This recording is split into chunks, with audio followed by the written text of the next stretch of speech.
Adjust file order.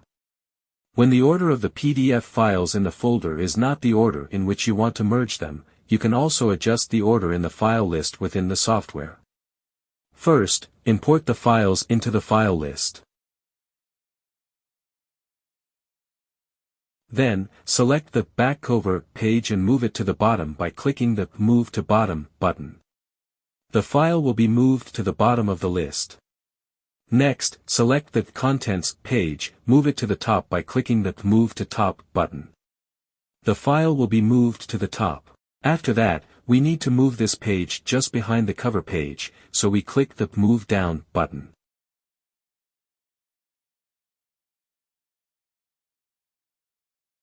The order of the other files is correct, so we click the Merge button to generate the file.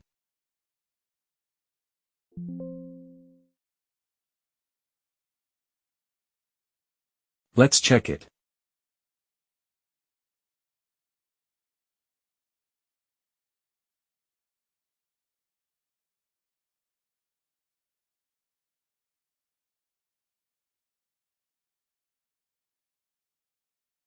Files merged successfully.